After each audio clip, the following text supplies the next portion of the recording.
I'm going to call mine probably more like silent criticism, like people judging you and talking behind your back more so than right to your face. And I think it kind of goes along with what you were saying, Michelle, what people say about you. So I have truly learned so much from others that have been there before me. And I consider myself, man, I am an action. I'm a doer. I take action. I implement things.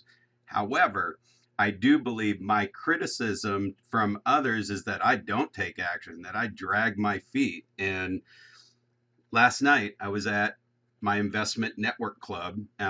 We meet like once a month. They had a big meeting, had a speaker come in, a guy here locally that has invested a lot in real estate. He's made millions. He coaches people to make millions. And he had 700 flips at one time. And he was telling the story about, he's got $140 million in assets around '07, '08, '09.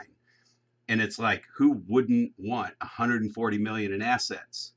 Yet he shared how hated, he loathed the flipping process. He had $100,000 going out every single month to keep this machine rolling. And it's like, once you sell a flip, you got to get two more. You got to keep the machine rolling. So, and I'm saying that because I'm sitting there listening to it, and I look and evaluate like where I'm sitting, and this is going to sound contradictory that I am an action taker and an implementer. I know people think I drag my feet, but here's why. Because I'm studying, I'm listening to everything he said. And if I'm gonna, it's not that I don't take risk. I take a lot of risk and I do things, but I analyze it a little bit on the front end, that I don't just ready, fire, aim. I still ready, fire, aim, but when I get ready, I just put a plan together, that I think a strategy, like how can I make this a 5 to 10 times return? This is a rule that I live by. It is so ingrained in my head that if I'm going to spend $1, I want to make $5 to $10 back. If I'm going to invest time, I want to get a 5 to 10 time return on that time. And I got to stop there for a second, because when I say 5 to 10 times return, there is a lot of things that are smart business decisions that you don't lose money on. But if you really break them down, they're a 1x return or a 2x return.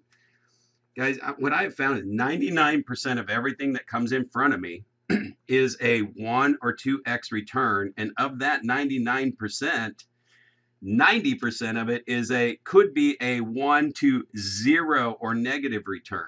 And in the old days, we used to say, back when newspapers were a thing, you'd put an ad in the paper. It might cost you $1.40. And if you got 40 cents back on that dollar, meaning you got enough response to pay you back 60% of your money, that was a pretty good ad in a newspaper.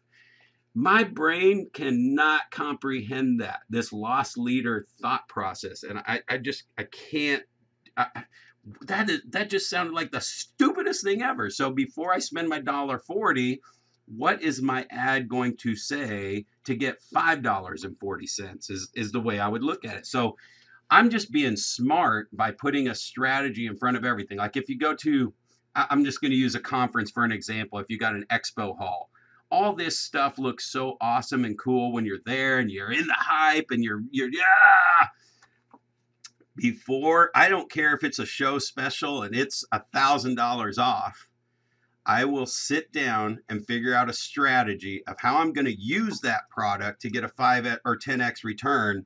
And if I don't figure it out before the show's over, then I'll gladly pay full price for it later. I don't care about the show special. I care about making sure that I get it, use it, and turn it into a 5 to 10x return. So that's why I jokingly say, my life's kind of boring. I don't get to do all the fun, cool stuff that everybody's doing. And man, I appreciate everyone in this room. So many of you, if not almost everybody in here, has shared how they've lost $50,000, $500,000, 6 figures, right? All I'm doing is learning from that, going, okay, I'm going to do the stuff that I at least put a strategy in place that I have really thought it through from where I am today to where it's going to go and what my dashes are in between. And I have my checkpoints. And I'll leave you with this. The last thing that I learned about this 5 to 10x return when I put that strategy in place is I literally have my checkpoint at, well, I was taught by Gary Keller to do something. You got to do something for at least 6 months. If let's just take about a marketing plan, I got to do it for 6 months to really see if it's working. But I'm already evaluating at 30 days and 3 months. And even if it's one of those things that, well, you got to do this for 6 months before it grabs on and takes off, like all this internet stuff, Google banners and things like that. See, I call BS to that. I'm not going to wait 6 months to see if I got a zero return or if I might actually make my money in the next year or two. So I'm evaluating in 3 months, like right there, if it is not showing up that it's actually moving in that direction, that I would get 5 times return. So if I something's $1,000 a month, in 6 months I'll have $6,000 invested. I better see a $30,000 return at a very minimum, or I'm shutting the thing down. Now, if I'm at 5,000 in 3 months and I see that it could get close to 30,000, I'll keep going and play it out.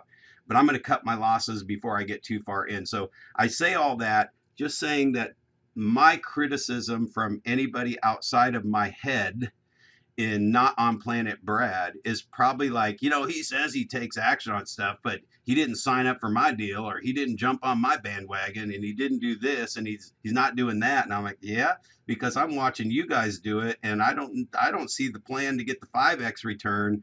And I've been on things that got that 2x return, and I quit doing them because it was just, I didn't lose money, but I was taking so much risk just to get my money back or just to make a little bit more. So that's a silent criticism that I have, and you know what? It doesn't bother me one bit. I don't care if they're saying it or not saying it. I cannot say I've lost 6 figures. I can't say I've lost $50,000 in an investment, and I can say that I haven't given up anything in my lifestyle or anything for it. So I'm kind of well, that's where I'm going to leave it.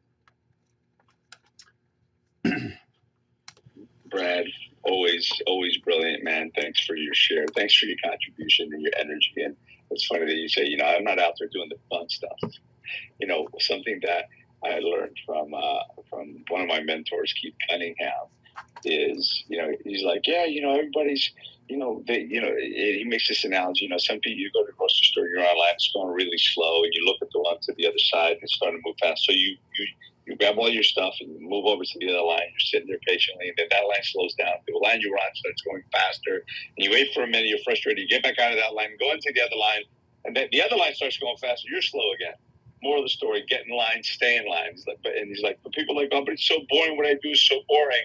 And he's like, okay, boring, cha-ching, boring, cha-ching. Sometimes you've got to do the boring stuff at work so you can go and play and do the fun stuff outside of it, right? So don't worry about being boring. Don't worry about missing out on some things, because you're going to be able to be those on the others. And anyway, that's just the one thing that I took from what you were saying in the beginning. I don't want to go into all of it, but again, brilliant, well said. Let me just do a quick